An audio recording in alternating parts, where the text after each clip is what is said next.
In the name of God, most gracious, most merciful, I just want to quickly talk about the summary of this Quran study. I only covered 3 verses, but this is very heavy stuff. This is purpose of our life. We are here, our life, our body. We know that this is a fact that we're going to die one day. We're going to leave this body no matter what.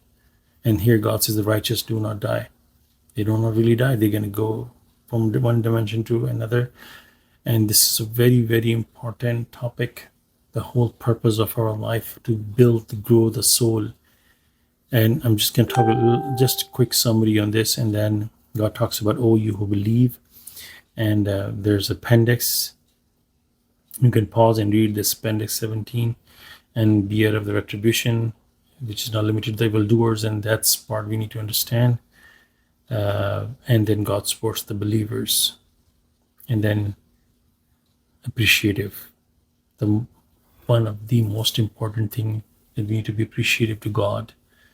So this is really, really heavy stuff. So our life, every second is passing by where we are getting closer and closer to our death. It's like looking at your rear view mirror when you're driving in the middle of the night. A shadow is chasing you. That is death. And every year it gets closer and closer to us. When we have our birthday, think about that. And it's going to get to this body one day. And at that day, if you're righteous, we know if our destination. At the time of death, we know where we're going. Very, very important stuff. Praise be to God.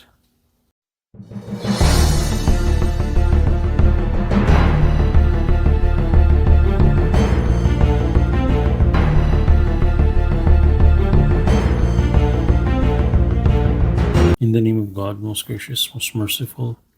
So, God willing, I'll continue from the study of English from verse number 24, surah number 8.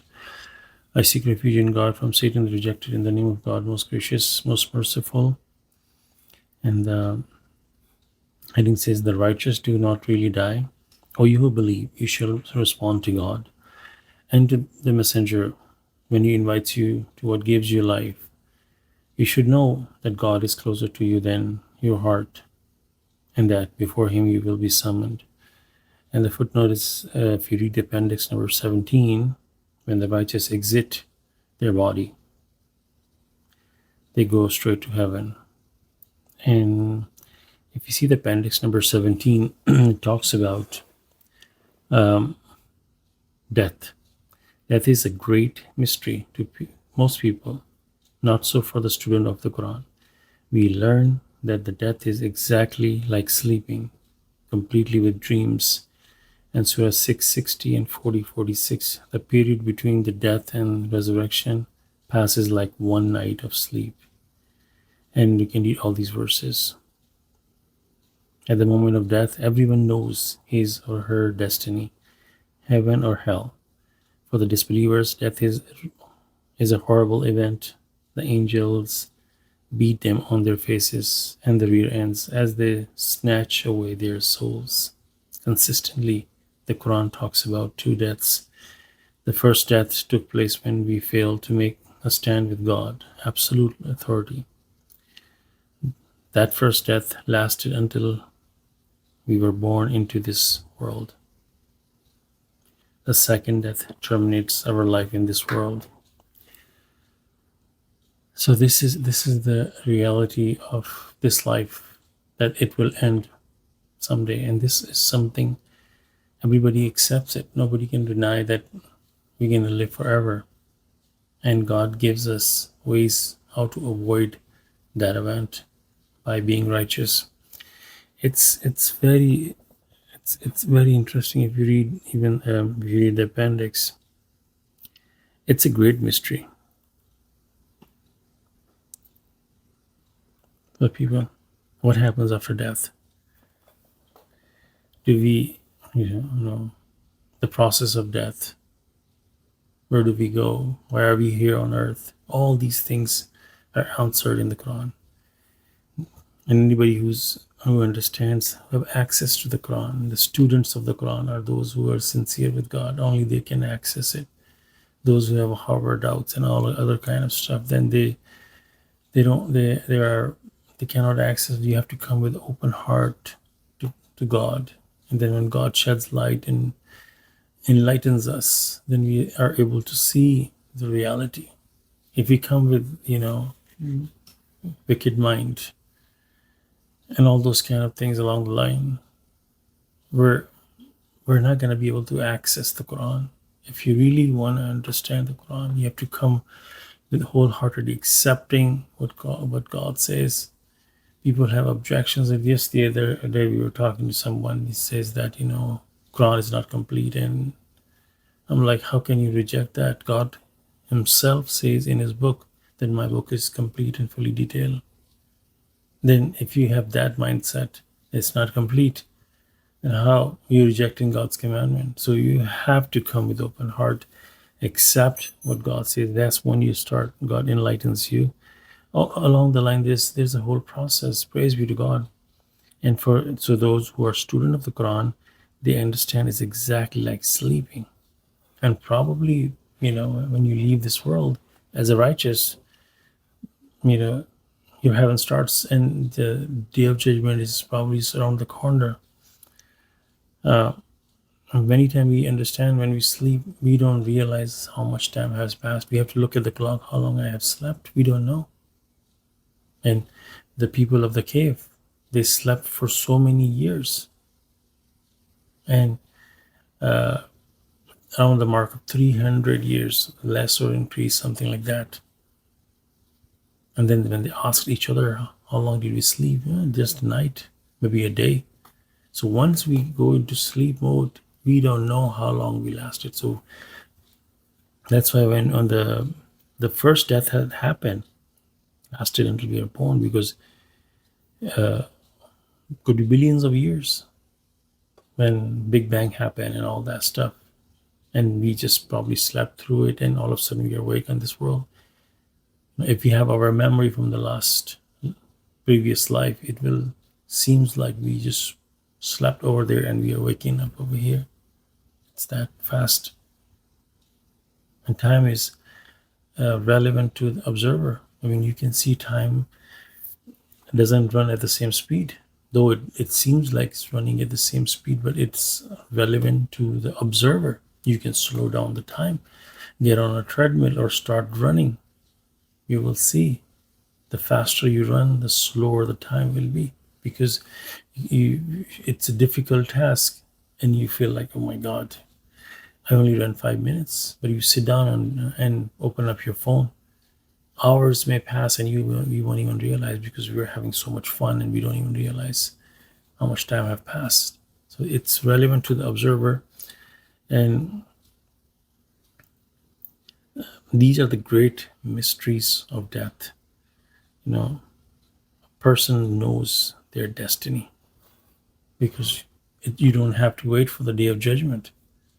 In fact, you really, and if you really study of the Quran, if you really understand, we know even way before that what's my destiny, because as like you says, everyone knows their destiny, but you have a level of understanding, because when you are righteous, when you do what exactly God says, your life changes.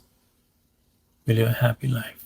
If you're miserable every time and stuck in problems and all those kind of things along the line, there's red flags everywhere that is telling you that something is wrong. We're not going to make it. If that's what's happening, our life tells us we don't have to even wait for our time of death. Evaluate ourselves, our life. Because for those who obey God, their heaven starts right here in this world. And that will shed so much light, submission, belief, certainty, all those kind of things. They see marvels, and you have signs after signs. So, going back to that verse, the righteous do not really die. God is talking to the believers. I mean, interestingly, God is not talking to everybody, basically, here. If you want to be part of the believer, and you need to understand who are these people. Get to that point. There's a process. You submit your level of belief. There's a verse, God says, the Arab comes to you and says that we believe. Yes, God says, do not say that. See, we submit. The belief hasn't entered your heart. And something like God says that, if you lead a righteous life, like obey God, then He will enlighten you. Those kind of things we understand. And very strangely, God could talk to anybody, but strictly talking to believers, that they shall respond to God. Even believers are on the spotlight. You would think that believers are automatically going to heaven. No. You who believe, now you get to the point of belief, you shall respond to God and the messenger. How do you respond to God and the messenger? Just strictly what God says. And we have to evaluate everything that comes to us. Don't just accept any information. This is one of the verses. So when you get the Quran, you literally apply that formula to the Quran. That is it from God? And it will. When we come with open heart, we will see this. We will have sign everywhere on top of that miracle of 19. What about the other stuff? We don't have any proof. So this is what God is telling us, exactly what is in the scripture. And if we respond to that, what God says, what does that happens? What the messenger and God is inviting you is life. And if you don't respond to that, then we're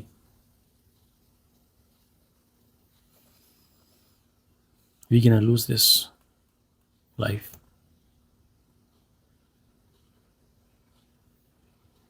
This is very interesting. It's like you're driving down the road and you see in the rear view mirror, you see the car behind you chasing you. Imagine yourself that you're running your body and you're like a car, and you look at the rear view mirror, you see death is chasing you.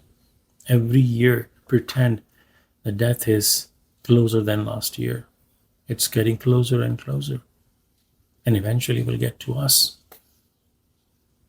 Even the body of the righteous will die.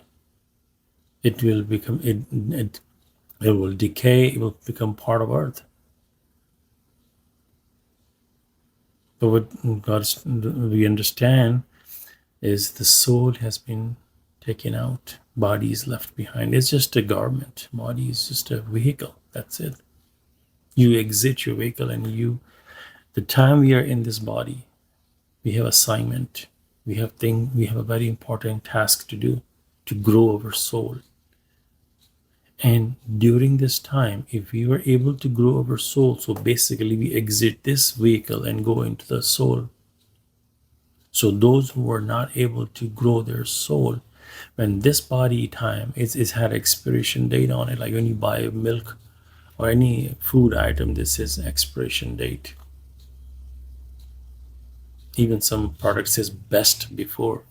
That is even another way, a good analogy, that there's a time of expiration date, but there's a time it's best before.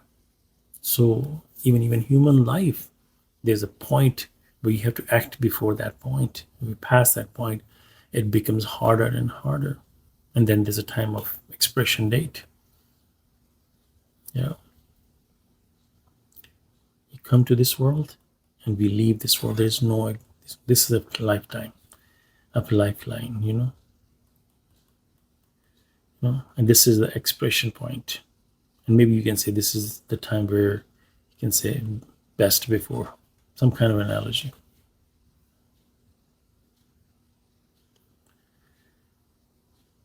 The death will catch up to us. This is the reality. It's a sad reality, but this happens so many times. In my line of work, I've seen, people come and get old and leave, come and go, old and leave. Every time, I never get used to it. I never want to get used to it. That it's, sometimes when you work in the line of work, you get used to, your environment. But for me, I want to you know, stay, keep that in that this is the reality, that we will leave this world. Like you're in the hospital and you hear the bells cord blue. What does that mean? Somebody's in trouble. We don't know if we're gonna make it or not. Someday that ring will bell will ring for us or not. We don't even know. We may go before that or something else. This body is so fragile. The soul in itself is a whole different creature. We can just kind of roughly imagine how powerful the soul can be, which can be able to see God on the day of judgment. That's in itself tells us. I mean, we cannot even leave the earth because in space our body will, you know, shatter or explode or whatever. It cannot sustain certain amount of temperature or cold or heat. You cannot even look at the sun. So when the most gracious come to this physical world on the day of judgment, you even imagine if we have the soul, we would like think about a spaceship that you can go in space. Its soul could be something like that. It's just really strong that can go travel through the spaces at 1,000,000 times the speed of light possible. That's how the angels travel. So they're all along the line. So we have to work on our soul while we are in this body. This is a temporary stay that God has given us to work on our soul, which we lost in our previous life by listening to Satan, which we lost. God borrowed us, loaned us this body. You want to rework that, work on your soul. And it's not ifs and buts, or God shows us signs that you are developing your soul or not. We will have signs clearly from God that whether we are working on our soul or not. And the time of death approaches. Is this how it happens? Both bodies gonna decay one way or the other, righteous or not. But the righteous, when the body is becoming, reaches its end of limit, they exit their body and go into soul. In simple terms. I used to, as a kid, those fairy tales, water of life. It's called Abi Hayat. And there were stories like somebody who will drink that elixir, they will live forever. And there were some stories, somebody drank it and somebody traveled somewhere, this and that, all those kind of fairy tales. As a kid, I used to read this water of life where you drink it, you never die. When, mashallah, I start studying the Quran, I said the formula is written in the Quran, the elixir of life. You look at the analogy, it's right there. The formula has been written all along this line. That if you really want to stay alive, in practicality, both righteous or not righteous, we both gonna live forever.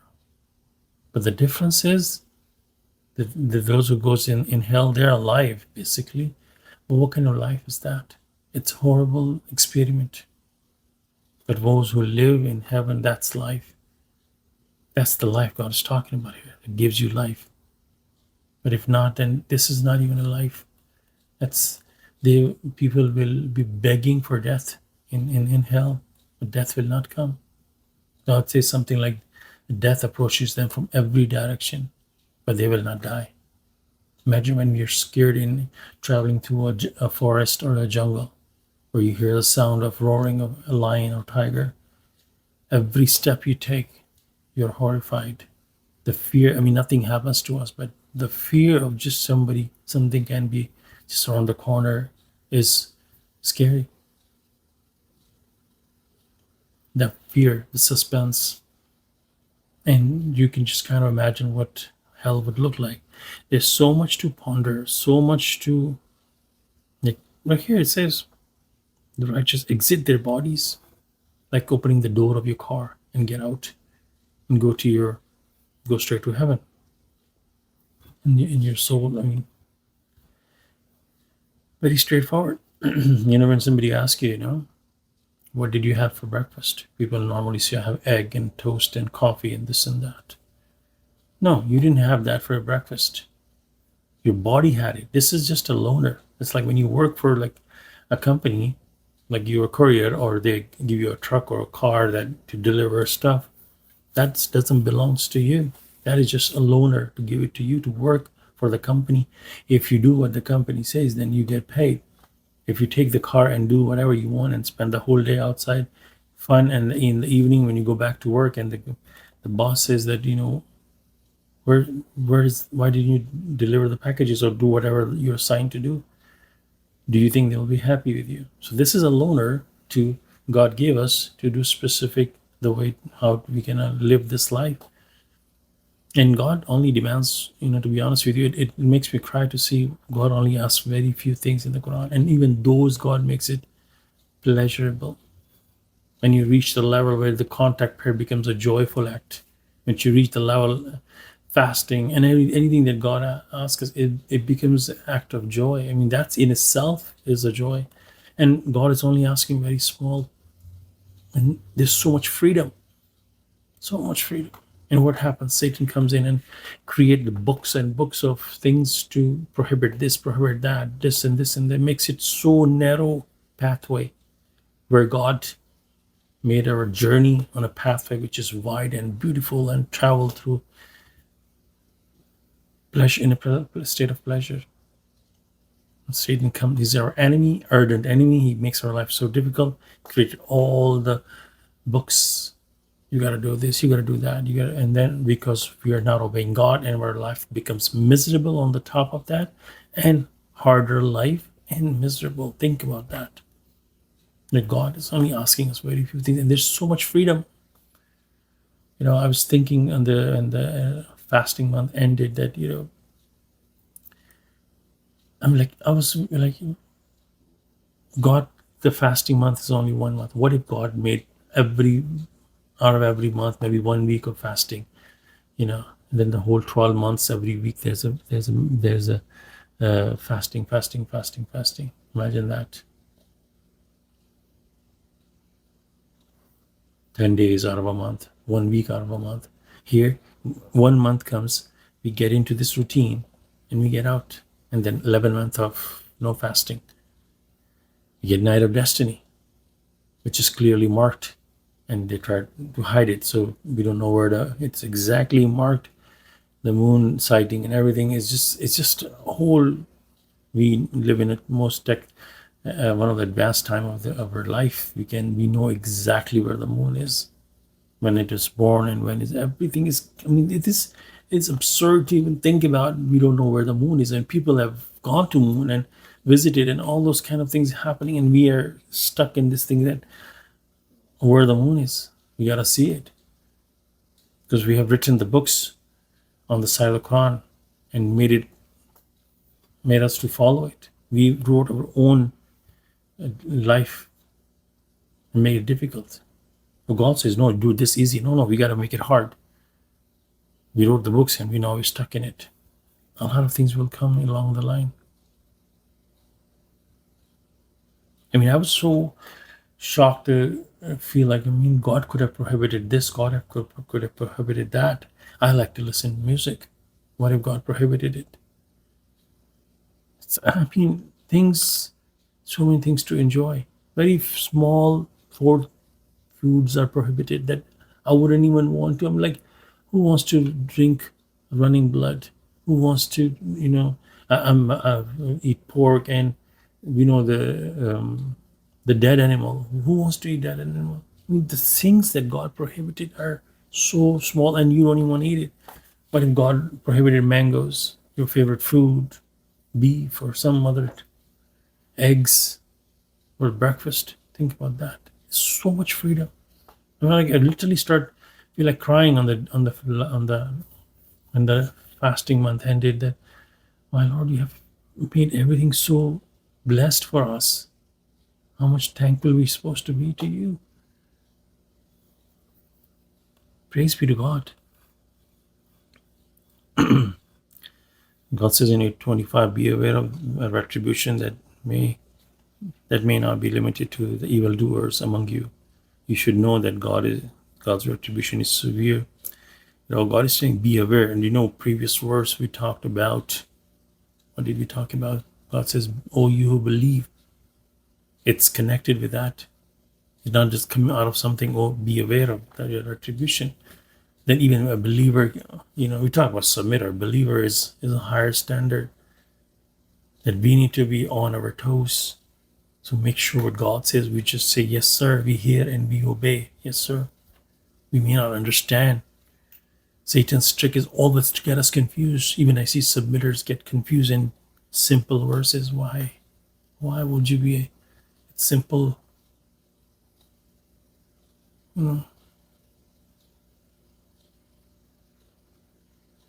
Yes, sir. That his job is to make you confused and trick you into this and that and cause fights and this and all those kind of things along the line. So God's saying it may not be limited to the evildoers. And the footnote says that the community is an example that tolerates homosexuality, for example, may be hit by an earthquake. The whole community can be wiped off. If you, and if you take homosexuality, if you, there's a total libertarianism, the freedom. There's no compulsion in religion. You cannot tell or make someone, or you cannot do that. There's freedom.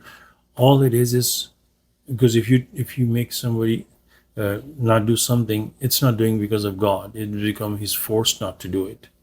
So you cannot force somebody. You have to full freedom. You can preach and you can tell them, and they have to accept it with open mind. That's the way it goes. That's when the decision that they make is absolutely, they understand and why what they did.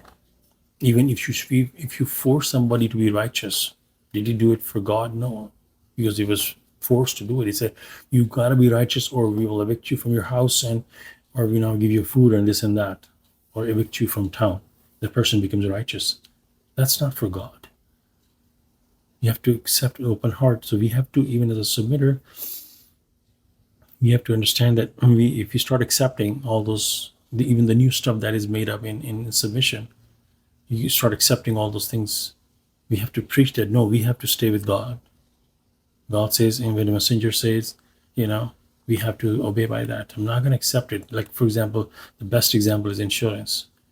I'm not going to accept I will tell you not to do it, or do what God's and messenger says. And messenger of the covenant, strictly, I've listened to his tapes and audios many times, and you may not understand. You have to get to open heart. You have to accept, without any doubt. When you come with that kind of mindset, then God opens and enlightens you. When you already have doubts, there's one speech that he talks about that there's a verse that, and God says that, they will say, "Weren't we with you on the Friday prayers?" Something like that. He elaborates on it. He's talking about the submitters. He said, "We're talking about me and you. That weren't we with you in submission? What happened? Because you had doubts." So when we have doubts about that, and whatever he says, if you're really deep, he says, anything I say, if it's not from Quran, throw it out. And his speeches that I've heard, you may not see the word of insurance in the Quran, but it connects with it. This is when you trust God, do you need something? That kind of analogy. So I don't see anything that is not from the Quran. He elaborates on it, he explains on it. So when you start accepting other stuff, basically we go off the trail. You preach, you tell people, you don't force it, you politely in the best possible manner. That's all. But you don't accept it in your heart that, no, this is wrong, this is right, this is wrong. I'm going to do what God says. You're responsible for your soul. I'm responsible for my soul. We're all working towards developing that soul from the previous verse to avoid death. No hard feelings. You're going to be responsible. You're going to be suffering with your thing. Straight and simple forward. And then God says, God sports the believers. Remember that you used to be used to be few and oppressed, fearing that the people may snatch you, and he granted you a secure sanctuary, supported you with his victory, and provided you with good provisions that you may be appreciative. God supports the believer. I mean, these are connected verses. It's not God is changing. I mean, before, as a student of Quran, before understanding submission, I used to always get confused why God is changing subject, because I didn't understand that. Always had his in this was in my mind that God's talking about this thing in one verse. All of a sudden, God talking about something else. Why? Imagine you having a conversation with somebody and you change the subject. You normally, when we are talking with someone, we before we change the subject and we kind of announce it, okay, let's change the subject. But when I used to read the Quran before pre-submission, I used to get confused with mashallah. When you open your eyes, open your mind, and you come to accept it, then you see that, start seeing the links. When you already have doubts, then that's God talks about, oh, you believe. Then if you do what the gods and messenger says, that gives you life, right? The door starts to open. You die as a righteous. You don't face the death that is chasing us. By the time death catches us to your body, like, imagine there's a lion chasing you, and by the time you get to your car, somehow you're taken out of the car and he's destroying your car. So the death will come to get to the body one way or the other, but the soul will be taken out. It will be just, there's nothing in there for the death. But the disbelievers, their soul, they will be in there, and that's how the process happens. So God will support us if we are believers in this world. And here God is reminding there were probably a community of people that they were oppressed, and because they're a believer and people don't like that, you worship God alone. Why? All those kind of things along the line. So God says he provided you with secure sanctuary, supported you victory, and provided you with good provisions that you may be appreciative. So we need to be appreciative to God. That is something we need to understand. That's where I was telling you that when the Ramadan was ending, I was like really humbled down. Praise God. You have made things so easy for us. Isn't it just think about, oh, this and that, enjoy food and bless and this and that. We need to ponder on those things and be appreciative as much. This is a very, very important thing. Appreciative versus unappreciative. Appreciative is a person who's a righteous, who's a believer. So we really need to be looking for ways to appreciate God, digging things. God takes us to the level of single cell, that when accurate embryology from surah number 23 to even go to that point. Find the smallest point in your life and be appreciative. To humble down to God. My Lord, I was nothing. You created me. And there's a verse, God says that, remember the time where, I'm paraphrasing that, remember the time where a human being was not even to be discussed. That we didn't even existed. And here he comes and all blundering and talking and with the, I'm this and I'm that. We were not even to be discussed. We didn't even existed. How much we need to be appreciative to God. That thank you, my Lord, that you have created us. The event that happened with Satan, the prostration and all that stuff. Could we have been created? We don't know. We don't know the reality of all those things around us. But what we have now, whatever events happen that lead us to, we existed. We need to be appreciative. We need to be appreciative that God, you have given us a chance to in this world. So we can regrow our soul. You're giving a chance. We lost it in the previous life. You're giving us a chance to regrow our soul. I mean, so much. We have to really, really sit down and not even a moment of think about a despair or unappreciated behavior. Every time we say we are grateful to God, we appreciate God, we say that out of our mouth, but what about our body? What is it telling us? We can say whatever we want with our mouth, but it's the body language speaks louder than our words. Are we really genuinely happy? We need to look at our things around us and remember when a negative thing happens and we lose the ability to do something for a while and we get it back. Even down to you have a little cut on your finger, you cannot use your hand properly. You're relying on the other hand. And when the cut it goes away, and then now you're able to do the thing with both hands. Imagine, take that as an analogy. When we didn't have the ability and we lack to do a lot of things, we need to appreciate what we have, and we can walk, we can do things, we can enjoy all those things along the line. This is a very, very heavy topic. Appreciate it. Very heavy topic. But never a moment of always sitting down, doing nothing. My Lord, thank you. I don't have any pain. I'm relaxed. I'm sitting down. The more we appreciate, the more we humble down, more we reverence, more we understand the situation, it makes the pathway more better for us. We are laying down our pathway for the next day, for the next day, for the next day. If we start complaining, 99 things will be going good in our life, and just one thing happens which is not in our favor, which our focus is on. Satan puts our focus on that one thing. We forget about the 99 things. I don't want to talk too much about all the other things because this matter is very serious. Death and life, the purpose of our existence in this world, and what we need to do. It's very serious business. No matter how much we run after this attraction, this illusion, this vanity of this world, which God says it's illusion. This world's life, it's nothing. If you don't understand the reality, if you stop chasing for this worldly matters, and it's okay to work in this world, but we have to have a balance. The whole system, how much percent we're focus on God. The bare minimum is 51%. If God is not in our mind more than 50%, then God is not our God. Something else, the one we give priority to. Think about it. The more I ponder about in my life, that how many years have passed, and it just feel like blink of an eye. And I see the next, how many life I have left in this world is going to go by very fast too.